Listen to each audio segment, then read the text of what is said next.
Hello everyone, welcome back to my channel कुछ अच्छा कुछ बुरा। और मैं मनोज हाजिर हूँ आपके साथ एक नया टॉपिक लेकर। कक्षा 11 की फिजिक्स हम लोग पढ़ रहे हैं, जिसमें हम किसके बारे में पढ़ रहे हैं? तरल के बारे में। तो एक से रिलेटेड एक वीडियो है, एक दूसरे से संबंधित वीडियो है। तो पहले वाला वीडियो, दूसरा वाला वीडियो अगर आप एक तरफ से देखते हैं तो आपको मैं गारंटी के साथ कह सकता हूँ कि फिजिक्स जो है वो समझ में आएगा। ओके, कक्षा 11 का फिजिक्स। तो आज हम जो तय करना है, जो हम बात कर रहे हैं आज के टॉपिक में, वो है स्टोक्स का नियम। एक वैज्ञानिक थे स्टोक्स। तो उन्होंने ये बताया था, क्या बताया था उन्होंने? स्टोक्स ने उन्होंने बताया था कि जब कोई भी वस्तु किसी द्रव में गिरती है तो उस पर बल लगते हैं। ओके, कौन कौन से बल लगते हैं और उसमें बाद में कौन सा बल लगता है, इन बलों के बारे में जिस वैज्ञानिक ने बताया था उनका नाम था स्टोक्स। और उन्हीं के नाम से ये नियम लग गया, क्या? स्टोक्स। उन्होंने ये कहा था कि जब कोई गोली, ये कोई बर्तन है और इस बर्तन में द्रव भरा हुआ है ऐसे करके, और इस द्रव में एक गोली है कोई जो नीचे की ओर गिर रही है, ये ठीक है, ये कोई गोली है जो नीचे की ओर गिर रही है। तो इस गोली का, ये जो धातु की गोली है, धातु की गोली है, और इस गोली का जो घनत्व उन्होंने बताया था क्या है? रो है। और ये जो द्रव इसमें भरा हुआ है इसका घनत्व क्या है? सिग्मा है। और इस गोली का आयतन उन्होंने बताया था क्या है? बी है। ये गोली ऊपर से नीचे इस तरीके से गिर रही है। जब ये ऊपर से नीचे गिरेगी तो उन्होंने बताया था कि हमें पता है द्रव कणों से मिलकर बना है, और द्रव के कण जब ये नीचे को गिरेगी तो इसको ऊपर की ओर धक्का देंगे, इसको नीचे नहीं आने देंगे। और इसके गिरने के कारण, क्योंकि ये वेग इसका ज़्यादा हो, ऊपर से गिरेगी वायु, क्योंकि पृथ्वी के आकर्षण बल के कारण नीचे गिरेगी ये, तो इस पे जो बल काम करेगा, नीचे की ओर एक बल काम करेगा जो इसको खींच रहा है, वो क्या होगा? इसके भार के बराबर होगा बल। और जो नीचे से ऊपर को बल काम करेगा वो इस द्रव के कणों की सापेक्ष गति के कारण होगा, जो घर्षण बल होगा, क्योंकि ये भाई द्रव के साथ फिसलती हुई, घिसती हुई ऐसे नीचे को आएगी, रगड़ती हुई, तो इस पे घर्षण बल काम करेगा जो ऊपर को लगाएगा। तो ये क्या है? तो स्टोक्स ने बताया था, स्टोक्स का जो नियम था वो ये कहता है कि V आयतन की जब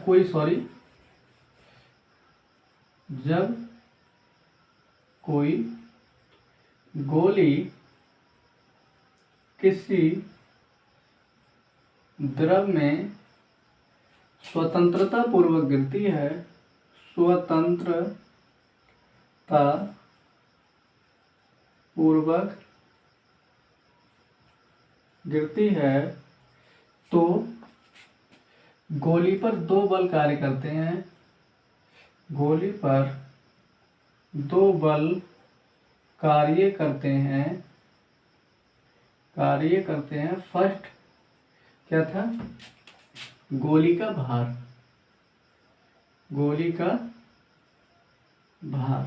ये किधर को लगेगा? नीचे की ओर। अब ये होगा कितना? ये होगा भाई, गोली का भार जो होता है इसे W से लिखते हैं, और ये होता है mg, ठीक है। अब m के बराबर क्या होगा? m क्या है? द्रव्यमान। और m बराबर होता है क्या? ये मैं हिंदी में लिख देता हूँ आपको। द्रव्यमान बराबर हमने पढ़ा था, होता है, यह नीचे लिख दूंगा, यहाँ जगह कम है थोड़ी सी, यहाँ पे द्रव्यमान क्या है? m के बराबर क्या होगा? आयतन गुणा घनत्व। ये किसके द्रव्यमान की बात चल रही है? गोली के द्रव्यमान की बात चल रही है। तो m बराबर क्या हो जाएगा? आयतन, गोली का कितना है? b, और घनत्व कितना है? रो, ठीक है। तो ये मान हम उठा के इसमें रख देंगे ऊपर, तो ये हमारा मिल जाएगा W बराबर m की जगह पे v इंटू रो इंटू जी। इसे हमने कह दिया इक्वेशन नंबर फर्स्ट। ये जो है, ये जिस बल से पृथ्वी बस गोली जो है, इस बल के कारण इतने बल से नीचे को गिरेगी। कितने बल? इसके भार के बराबर। गोली का भार नीचे की ओर काम करेगा। दो बल कार्य करते हैं, एक तो गोली का भार एक बल का काम करता है जो उसे नीचे की ओर गिरा रहा है, दूसरा द्रव द्वारा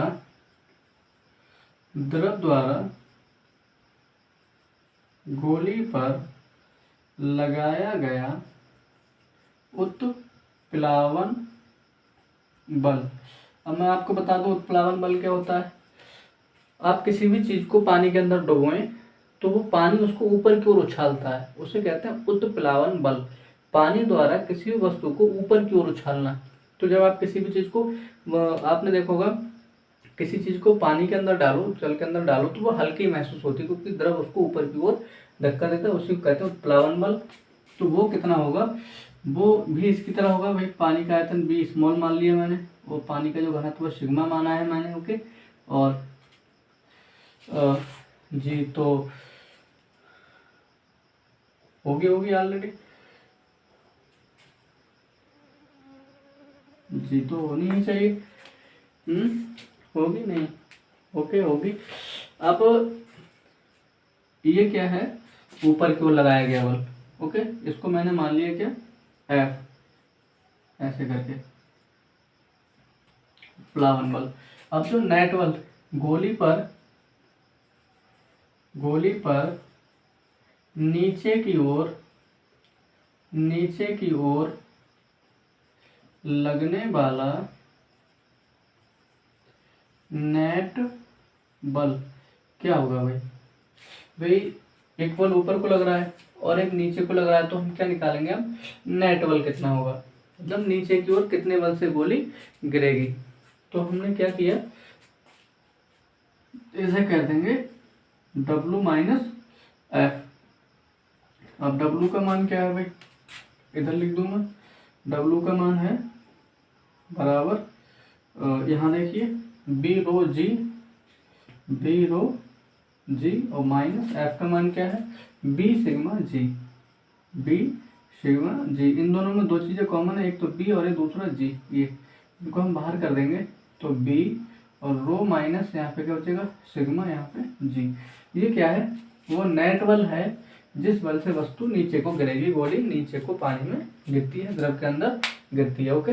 तो ये था स्टोक्स के द्वारा दिया गया नियम। स्टोक्स ने ये कहा था कि जब कोई गोली किसी द्रव में गिरती है स्वतंत्रता पूर्वक तो उस पर दो बल कार्य करते हैं।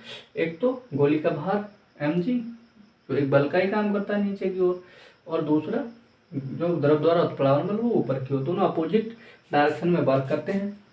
तो नीचे गिरती है गोली, इसका मतलब उस पर नीचे की ओर ज्यादा बल लग रहा है, तो कितना ज्यादा लगता है, वो ये नीचे की ओर v sigma minus rho into g, ये बल नीचे की ओर कार्य करता है। अब स्टोक्स के नियम का सत्यापन करवाया क्या, ये कहा गया था, ये तो हो गया स्टोक्स का नियम। स्टोक्स ने एक चीज और बताई थी, स्टोक्स ने ये बताया था कि इसमें श्यान बल काम करेगा, जो घर्षण बल काम करेगा, ओके, वो कितना होगा।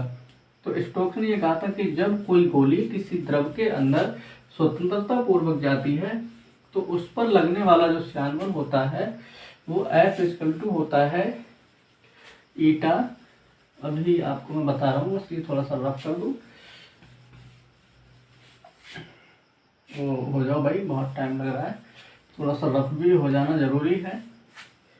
ये रहा, अभी स्टोक्स ने क्या बताया था, उसका मैं प्रूफ भी बताऊंगा, स्टोक्स ने उसका प्रूफ भी बताया है। और वो जो है वो कक्षा 11 में आपने पढ़ा है, इसी में भिन्नीय विश्लेषण उससे है, ठीक है। तो स्टोक्स ने ये कहा था कि 6 pi eta R B F = ये चलने रहा है ठीक से, okay. F = 6 pi eta R B, okay. Stokes ने ये कहा था कि जब भी कोई गोली किसी द्रव के अंदर स्वतंत्रता पूर्वक गिरती है तो उस गोली पर जो श्यान बल लगता है, द्रव का श्यान बल, जो घर्षण बल लगता है, उसका मान क्या होता है, उस घर्षण बल का मान 6 pi eta R B, okay. पाई तो कांस्टेंट है, 6 भी कांस्टेंट है, ईटा क्या होता है, श्यानता गुणांक, आर क्या है, गोली की त्रिज्या, और बी क्या है, आयतन, ओके। तो ये उन्होंने बताया था कि इतना जो है, ये क्या है, गोली का आयतन, इतना बल जो है लगेगा किस पर, घर्षण बल गोली पर। तो ये क्या कहा था उन्होंने, स्टोक्स ने ये कहा था, यदि कोई गोली किसी द्रव में कैसे गिरती है? स्वतंत्रता पूर्वक गिरती है, स्वतंत्रता पूर्वक गिरती है तो उस गोली पर लगने वाले श्यान बल का अनुमान, या लगने वाला ही लिखो, लगने वाला श्यान बल कितना होगा? F बराबर 6 पाई ईटा RV होता है। जहां मैं लिख दूं, जहां ये दोनों कांस्टेंट हैं, ईटा क्या है? श्यानता गुणांक, इसके बारे में चर्चा पिछले वीडियो में कर चुके हैं। R क्या है? रेडियस ऑफ गोली की त्रिज्या, और B क्या है? गोली का आयतन। ओके, आयतन। तो जब कोई भी गोली गिरती है तो उस पर कितना बल लगता है? श्यान बल कितना लगता है? 6 पाई ईटा RV। अब इसका प्रूफ जो है सिंपल है, वैसे तो विमाओं की सहायता से है और ये ज़्यादा पूछा नहीं जाता है, फिर भी थोड़ा सा बड़ा है, बताने की कोशिश करूँगा आपको इसका प्रूफ। अब मैं इसके प्रूफ की ओर जाता हूँ। ओके, तो जब प्रूफ करेंगे तो कैसे करेंगे? इसको मैंने मिटा दिया। अब हम करेंगे प्रूफ किसका? 6 पाई ईटा RV का। देखिए साहब कैसे करते हैं हम लोग प्रूफ। स्टोक्स के नियम की बात चल रही है और उसमें प्रूफ चलेगा 6 पाई ईटा RV का। प्रूफ करना है किसको? F = 6 पाई ईटा RV। ओके, तो हम क्या करेंगे? हमने मान लिया, माना श्यान बल, लगने वाला श्यान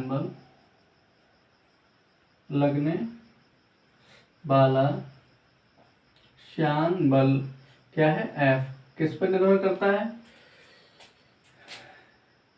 श्यानता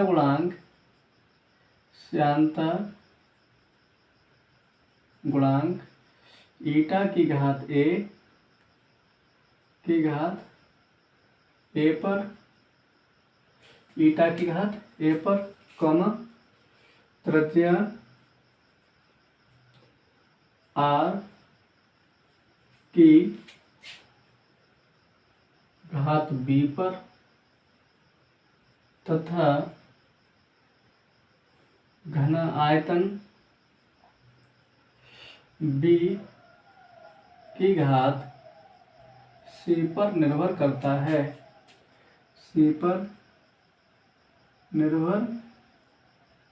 है। अर्थात करके लिख लेंगे क्या? अर्थात F अनुक्रमानुपाती किस पे लिखा गया? F जो है ईटा की घात A पर और R की घात B पर और B की घात C पर निर्भर करता है। ओके, यहाँ से ये चिन्ह हटाते हैं तो क्या आता है? एक के आ जाएगा, नियतांक R की घात B और B की घात C। ओके, अब क्या है यहाँ पर एक चीज है क्या? ये इसको हमने मान लिया समीकरण नंबर 1। अब दोनों ओर के विमीय सूत्र लिखने पर, दोनों ओर के विमीय सूत्र लिखने पर, जब हम दोनों ओर के विमीय सूत्र लिखेंगे तो क्या हो जाएगा? F होता है बल और F का जो विमीय सूत्र होता है mLT की पावर -2। शायद मैं ठीक हूँ। ओके, के नियतांक है, इसको छोड़ देंगे। ईटा क्या है? श्यानता गुणांक है और इसका विमीय सूत्र मैंने आपको बताया था m L की पावर -1 और T की पावर -1। इसकी पूरे की पावर होल पावर क्या हो जाएगी? A। और R क्या है?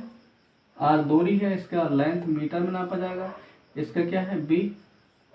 और बी क्या है, बी है बेग, सॉरी मैंने यहाँ गलत लिख दिया है ये, तथा बेग, मैं गलत हूँ, बी की घात सी पर। तो यहाँ पर बी क्या है, वो गलत था मैं जो बोल रहा था, सॉरी, कोई बात नहीं, आप थोड़ा सा अगेन ध्यान करेंगे। बी यहाँ पर आयतन नाम पे क्या है, गोली का बेग है। ओके, तो बी की घात सी यानी कि गोली की घात सी, और यहाँ पर क्या है ये,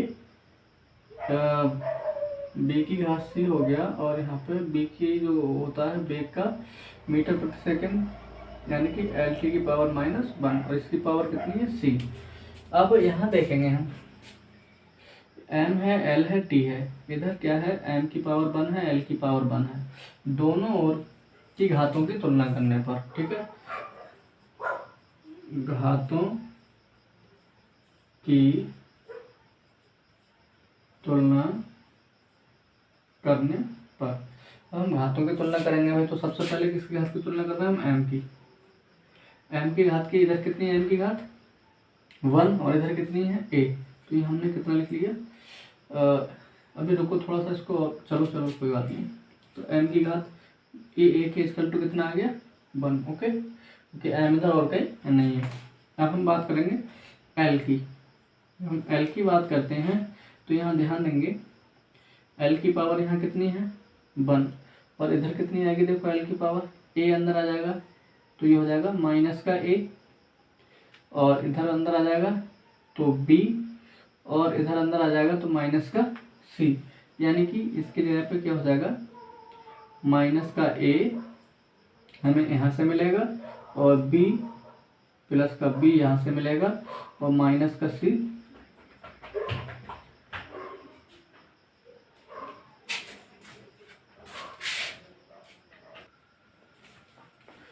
ध्यान देंगे हम लोग। तो L माइनस के प्लस का बी माइनस का सी। ओके, अब बात चल रही किसकी, L का हो गया, अब बात चलेगी T की, और इसके बराबर कितना होगा, ओके, इसके बराबर जो होगा, इधर 1 है तो 1 ही हो जाएगा। अब बात चलेगी किसकी, T की, तो T के लिए देखिए यहाँ पे क्या है, T की पावर यहाँ कितनी है, माइनस का 2, और इधर कितनी हो जाएगी, माइनस का A और माइनस का C, यानी कि माइनस का A माइनस का C इक्वल टू कितना है, माइनस का 2। तो थोड़ा सा सॉल्व कर लें इसको, तो ऐसे रहने दो।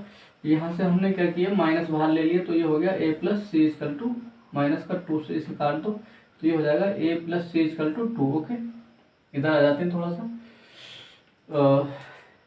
a plus C equal to आ गया 2, a का मान कितना है, 1, इससे मैं कह दूँ समीकरण नंबर 1, इससे कह दी समीकरण नंबर 2, और इससे कह दी समीकरण नंबर 3।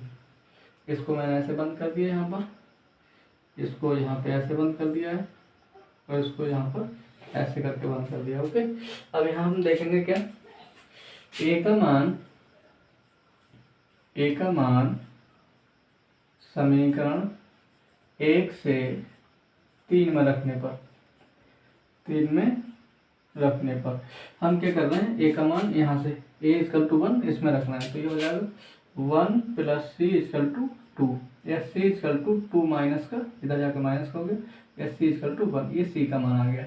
अब सी का और ए का मान किस में रखेंगे, 2 में, ए तथा सी का मान समीकरण 2 में रखने पर, जब समीकरण 2 में रखेंगे तो हमें क्या मिलेगा, देखो जरा ध्यान से, माइनस का ए है, इसकी जगह पे कितना रखना है, ए की जगह पे 1, प्लस का बी, इसका कोई मान नहीं है, माइनस का सी इक्वल टू कितना आया है, इसका भी 1 आया है, और इक्वल टू कितना है, 1, ये वाला 1 माइनस का, और ये माइनस का 2 हो गया, प्लस का बी इक्वल टू 1, तो इसको इधर कर दो भाई, है, इसको हम स्टार्ट करेंगे तो ये हो जाएगा b इक्वल टू 1 प्लस 2, यानी कि b इक्वल टू कितना हो गया, 3, b इक्वल टू 3 हो गया। ये तो लफड़ा है, a का मान 1, b का मान 1, और c इसका मान भी 1 आना चाहिए, तो बात बनेगी। और इसका मान अगर 1 नहीं आ रहा है तो क्योंकि ईटा आर भी होता है उसका सूत्र, तो c का मान भी कैसा आना चाहिए, सॉरी आर का मान भी बी का मान बनाना चाहिए। ओ 1 कैसे आएगा भाई, माइनस का ए, कहीं गलती तो नहीं हो रही है। एल के लिए इधर 1 है, mLt⁻², ये होता है बल का विमीय सूत्र। एक बार कंफर्म कर लेते हैं, mLt⁻², ओके सही है। और इधर mL⁻⁻1 t⁻⁻1, ये ईटा का सूत्र होता है, ये mL⁻, सही है। ओ मिस्टेक कहाँ हो गई, हाँ सही है, एल का पावर यहाँ सी है और एल की पावर यहाँ बी है।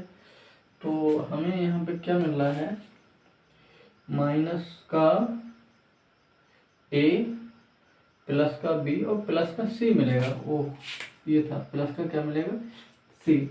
तो यहाँ पर था प्लस का सी और ये माइनस प्लस दोनों आपस में कट गए, तो यहाँ पे क्या बचा, बी इक्वल टू 1। ओके, तो हमने यहाँ पे क्या नोट कर दिया, बी इक्वल टू 1। अब ए बी सी के मान हम समीकरण 1 में रखेंगे, ए कॉमा बी तथा सी के मान किस में रख दें, समीकरण 1 में रखने पर। जब हम समीकरण 1 में रखेंगे तो हमें पता है क्या मिलेगा, हमें मिलेगा एफ इक्वल टू के, ईटा की पावर ए है यहाँ 1, आर की पावर 1 और बी की पावर 1। तो यहाँ मिल गया हमें एफ इक्वल टू के ईटा आर बी। ओके, और यहाँ पर के इक्वल टू क्या रख देंगे, के इक्वल टू 6 पाई रखने पर।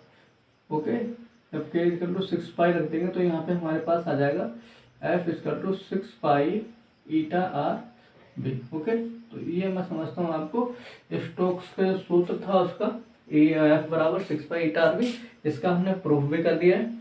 अब बाकी के टॉपिक पे हम कल बात करते हैं नेक्स्ट वीडियो में। तो आज के लिए इतना ही। ओके, और चैनल को मतलब इस जो वीडियो है इसको कंप्लीट देखें, आपको समझ में आएगा। और अगर अच्छा लगेगा ये अच्छा, मैं मेहनत कर रहा हूँ, तो इसको सब्सक्राइब भी करें और लाइक भी करें, अपने दोस्तों को शेयर करें, जिससे सबका भला हो। और कहते हैं कर भला तो हो भला। ओके, बाय दोस्तों।